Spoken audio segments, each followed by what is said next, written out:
Hi friends, welcome to Chennai's Kitchen. இன்னைக்கு நம்ம சேனல்ல எல்லாருக்குமே பிடிச்ச mayonnaise ரெஸ்டாரன்ட் ஸ்டைல்ல வீட்லயே நம்ம செய்ய போறோம். அது எப்படி நம்ம செய்ய போறோம்ன்றத பார்க்கலாம். என் சேனல் நீங்க ஃபர்ஸ்ட் டைம் பார்க்கறீங்கன்னா மறக்காம Subscribe பண்ணுங்க. சைடுல இருக்க பெல் ஐகானை கிளிக் பண்ணீங்கன்னா நான் என்னென்ன வீடியோஸ் அப்லோட் பண்ணேனோ உங்களுக்கு நோட்டிஃபிகேஷனா வரும். mayonnaise-க்கு நம்ம என்னென்ன இன்கிரிடியன்ட்ஸ்லாம் எடுத்து வச்சிருக்கோம்னு பார்த்தீங்கன்னா ஒரு முட்டை, 100 ml பார்த்தீங்கன்னா எண்ணெய், இது வந்து sunflower oil. மற்ற எண்ணெய்கள்னு பார்த்தீங்கன்னா லைக் தட் கடல் எண்ணெய், நல்லெண்ணெய் இதெல்லாம் நீங்கள் சேர்த்தீங்கன்னா அதோட ஸ்மெல் வந்து mayonnaise-க்கு செட் ஆகாது, நல்லாவும் இருக்காது. ஒரு ஸ்பூன் அளவுக்கு சுகர் எடுத்து வச்சிருக்கேன். இது பார்த்தீங்கன்னா மஸ்டர்ட் பவுடர். இப்போ தான் நான் வந்து அரைச்சி சலிச்சு எடுத்து வச்சிருக்கேன். கொஞ்சமாக வந்து உப்பு சேர்க்க போகிறோம்.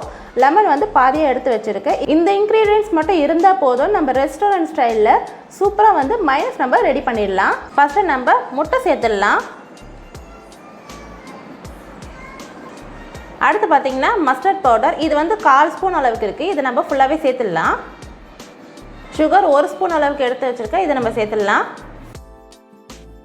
நம்ம டேஸ்ட்டுக்கு ஏற்ற மாதிரி நம்ம சால்ட் நம்ம சேர்க்கலாம். நான் வந்து 1/4 ஸ்பூனுக்கும் கொஞ்சம் கம்மியாக தான் எடுத்து வச்சுருக்கேன். இதை நம்ம சேர்த்துடலாம். பாதி லெமன் எடுத்துருக்கேன். இதை நல்லா பிழிஞ்சிடலாம். லாஸ்ட்டாக பார்த்தீங்கன்னா ஆயில் தான் நான் சேர்க்க போகிறேன். இது வந்து நான் கொஞ்சம் கொஞ்சமாக தான் சேர்த்து நான் அரைக்க போகிறேன். மொத்தமாக வந்து ஊற்றிடக்கூடாது. ஸோ ஃபஸ்ட்டு வந்து கொஞ்சமாக சேர்த்துடுறேன். கொஞ்சமாக சேர்த்துட்டு பிளெண்ட் பண்ணி எடுத்துகிட்டு வந்து காட்டுறேன் உங்களுக்கு.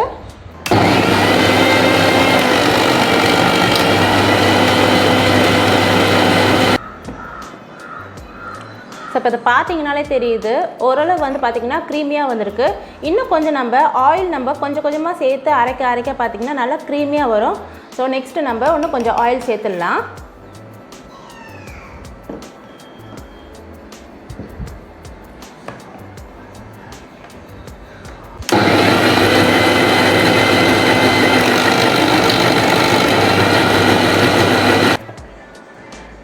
இப்போ பார்த்தீங்கன்னா இன்னும் நல்லா வந்து க்ரீமியாக வந்திருக்கு. இருக்கிற ஆயிலை வந்து இன்னும் கொஞ்சம் கொஞ்சமாக ஊற்றி நல்லா வந்து இன்னும் நல்லா வந்து க்ரீமியாக வர வரைக்கும் நம்ம வந்து பிளெண்ட் பண்ணிகிட்டே இருக்கலாம்.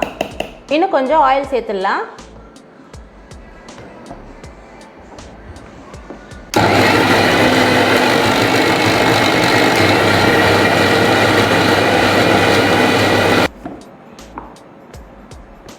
ஸோ இப்போ பார்த்தீங்கனாலே தெரியுது நல்ல க்ரீமியாக இருக்குது. ஸோ இது வந்து இதில் கொட்டுற மாதிரி இருக்கணும் ஸ்பூனில் இருந்து.